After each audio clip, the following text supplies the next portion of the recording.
বিশ্বের বিভিন্ন দেশে সংঘাত উত্তেজনার মধ্যেই ব্ল্যাকআউট বোম নামে নতুন এক অস্ত্র প্রকাশ্যে এনেছে চীন। এই বোমার কার্যকারিতা এতটাই ভয়াবহ যে শব্দ ছাড়া এক নিমিষেই 1,07,000 বর্গফুট এলাকার বিদ্যুৎ ব্যবস্থা সম্পূর্ণই অকেজো করে দিতে সক্ষম। সর্বোচ্চ 290 কিলোমিটার দূরে লক্ষ্যবস্তুতে আঘাত হানতে সক্ষম চীনের নতুন এ বোমা, যা পুরো বিশ্বকেই তাক লাগিয়ে দিয়েছে।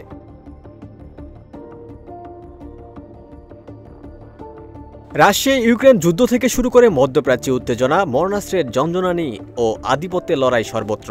বেশিরভাগ ক্ষেত্রেই দেখা যায় যুক্তরাষ্ট্র সহ পশ্চিমা অস্ত্রের আধিক্য। এই অবস্থায় পশ্চিমাদের টক্কর দিয়ে সমরাস্ত্র শিল্পকে এগিয়ে নিচ্ছে যুক্তরাষ্ট্রের চিরপ্রতিদ্বন্দ্বী চীন।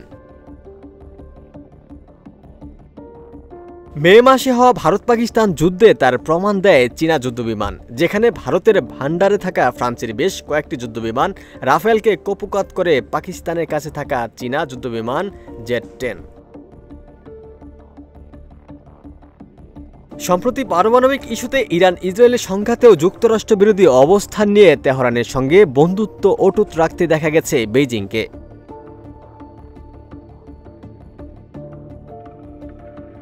এই অবস্থায় বিশ্বজুড়ে এখন কৌতূহলের কেন্দ্রবিন্দুতে চীন। সমরাস্ত্রে পশ্চিমাদের চেয়েও বেইজিং এগিয়ে যাচ্ছে কিনা তা নিয়ে উঠছে প্রশ্ন। এই অবস্থায় চাঞ্চল্যকর এক খবর প্রকাশ করেছে দেশটির সরকারি টেলিভিশন চ্যানেল সিসিটিভি। প্রকাশ করেছে ভয়ঙ্কর এক নতুন অস্ত্র ব্ল্যাকআউট বোম বা গ্রাফাইট বোম এর অ্যানিমেশন ভিডিও।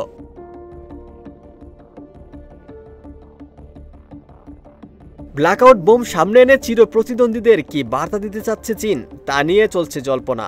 বোমাটির বিশেষত্ব নিয়েও বাড়ছে কৌতূহল। চীনের দেয়া তথ্য বলছে ব্ল্যাকআউট বোম নামক মিসাইলটি মূলত WS-600L সিরিজের মিসাইলের মতো মাটি থেকে ছোড়া হয় বিশেষ এ বোমা। এ বোমার কার্যকারিতা এতটাই ভয়াবহ যে এক নিমিষেই 1,07,000 বর্গফুটের বেশি এলাকায় থাকা বিদ্যুৎ ব্যবস্থা পুরো অকেজো করে দিতে সক্ষম। কিন্তু বিস্ফোরণে হবে না কোনো শব্দ। উচ্চ প্রযুক্তির বিশেষ এ বোমা একসাথে 490 কেজি পর্যন্ত বিস্ফোরক বহন করতে পারে এবং আর সর্বোচ্চ 290 কিলোমিটার দূরের লক্ষ্যবস্তুতে আঘাত হানতে সক্ষম। বোমাটি ছোড়ার পর 90টি সিলিন্ডারের মতো অংশ আলাদা হয়ে লক্ষ্যবস্তুতে আঘাত হানে। এগুলো দিয়েই মূলত শর্ট সার্কিট তৈরি করার মাধ্যমে ওই এলাকার বৈদ্যুতিক পরিষেবা অচল করে ফেলে। অত্যাধুনিক এই বোমা কেবল যুদ্ধক্ষেত্রে নয়, বরং কৌশলগত ও রাজনৈতিক উদ্দেশ্যেও ব্যবহৃত হতে পারে বলে মনে করছে বিশ্লেষকরা। আর এই ব্ল্যাকআউট বোমা প্রকাশ্যে এনে চীন তার শত্রু দেশগুলোকে একরকমের হুঙ্কার দিয়ে রাখল বলেও মনে করছেন বিশ্লেষকরা। ওমর ফারুক, ঢাকা প্রকাশ।